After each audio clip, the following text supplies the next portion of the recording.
up? It's Cinema Shogun here, and as I reported to you all in my last video, earlier today a vehicle exploded at the Rainbow Bridge border crossing between the United States and Canada. Now, the story behind this vehicle exploding has literally changed like 6-7 times within the last few hours. At first, it was reported that the vehicle was coming from Canada into New York. And then they quickly changed it up and said, no, the vehicle was coming from New York into Canada. Now, at first, of course, no one knew what was going on. And then reports came in that this was a terror attack. But not only did they say, hey, this is a terror attack, they said there was evidence. They said that there was explosives, that this car was jam-packed with explosives. And if you see the video, the car goes airborne. I'm talking really high in the sky on some Grand Theft Auto video game type stuff. Now, usually when you see something like that, you would think, hey, Either this car was packed with explosives, or they literally jumped off a freaking ramp. I'm saying this is crazy, and usually, things are not like the movies.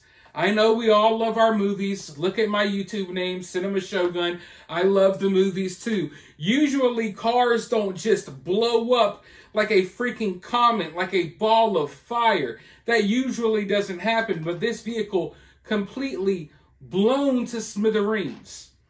So I want you all to understand that the media wasn't just reporting that this was a possible terror attack. They weren't just reporting that this was a terror attack. They were literally saying that explosives and all of this stuff had already been found. And they even stated that they were searching, that authorities were searching for a second vehicle. And then quietly, suddenly, within about 30 minutes, it goes from, authorities found explosives. This was a terror attack. It goes from that to, it was just reckless driving. Reckless driving. So I find that weird. If you don't find it weird, then I don't know what to tell you. If this doesn't make your spider senses tingle, I don't know what to tell you. Because you don't go from reporting, explosives are found, this is a terror attack, to, it's just reckless driving. How did we make this sudden transition? Obviously, something's going on here. And if you ask me, one of two things. One of two things happened here. Either this was a random accident and the media tried to spin it into one of their false flags. They tried to make something more out of it than what it was so they can use this story for an agenda. Either this was one freak accident and they tried to spin it as if it was a terror attack so they can use it as a false flag for their agenda. Or this was a terror attack. And now they're trying to cover it up to go along with whatever agenda that fits that type of scenario. Something obviously happened here. But either way, when you look at it, you can't look at this story without looking at the mainstream media and wondering, hey, what the hell is going on with y'all? What is going on with y'all? Why is this story flip-flopping? Now, before I give you more thoughts, I want to go ahead and listen to an eyewitness. Maybe he's a crisis actor, I don't know. But I'm just joking. But I want to listen to this eyewitness. He's going to give his account of things. And then I'll be right back with more thoughts. Flying back here, like over 100 miles an hour, we could hardly even see me. It was going that quick. There was a car in front of him. He swerved around it, and then it looked like he hit the fence, and this fire started. And then all of a sudden he went up in the air. And then it was a ball of fire like 30, 40 feet high. I've never seen anything like it. It was really incredible. I'm sorry, sir. You were walking, where were you walking? We were walking up this way. Yeah. Yeah. And then describe it again. So what Okay, did you first see? so we were walking Well, up turn this. towards us. Turn towards Oh, us. sorry. Yeah. So we were walking up the road, and we seen this car coming down towards the border, and he was flying over 100 miles an hour. There was a car in front of him. He swerved out, went in front of the car, hit the fence, went flying up into the air. He hit. I think there was a elevation part. He went up into the air, and we just seen the fireball, and that's all we could see. It was just covered in smoke everywhere. So the car was coming from the U.S. into Canada, towards Canada? Yes, it was going towards Canada. Yes. Okay. Did it actually hit towards the bridge? Where was that elevated area? There was a fence there that's fenced off around there. It looked like it hit part of the fence because it's all damaged, and then it went elevated up, and then it went up into the air, and then it was just a fireball and smoke everywhere. And did you see officers like pulling weapons or doing anything like Not that? till later.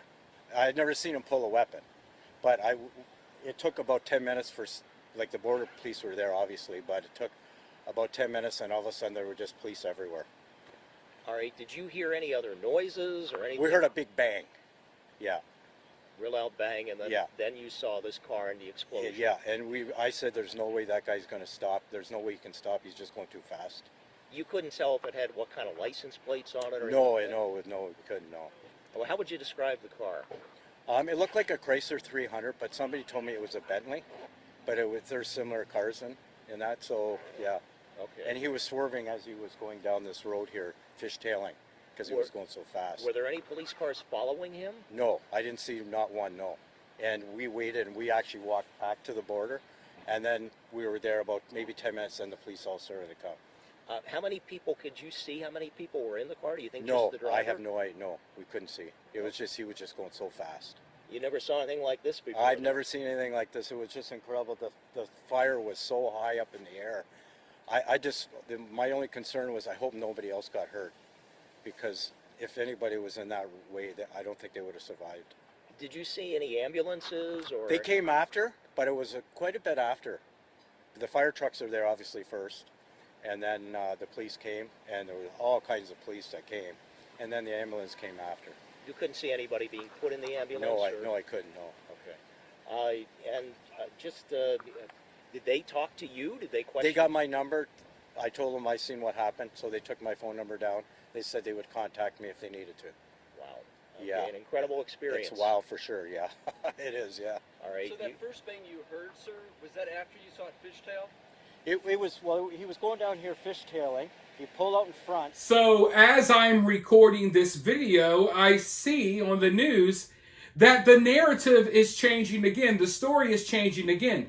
Now they're claiming that it was some dude in his 50s, a dude and his wife, and they were supposed to go to Canada for a Kiss concert. They're going to go see Kiss perform on 2 days before Thanksgiving. But guys, the Kiss concert got canceled because one of the members has the flu.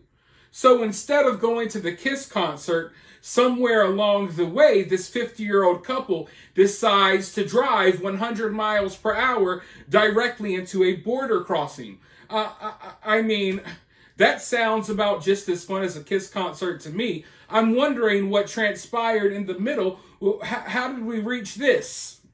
We go from car jam-packed with explosives, terror attack at the border, to 50-year-old was on the way to see Kiss, but then it got canceled, so they decided to joyride 100 miles per hour directly into a border crossing. Nothing odd about that. Nothing to see here, folks. So you tell me. Your guess is as good as mine, but understand the frustration that I have when trying to cover stories like this. And this is a perfect example of the type of things that I always talk about. You cannot simply ignore what transpired here today, because accident or terror attack, we have to question what is going on with the media. How did the story shift so drastically? Are you covering something up, or were you trying to spin a narrative to fit an agenda? Which one? Because at the end of the day, something's going on here, right, folks? But you let me know what you think happened down in the comments below. While you're down there, hit the thumbs up, hit that subscribe, ring that notification bell, and I'll talk to you all very soon in the next video.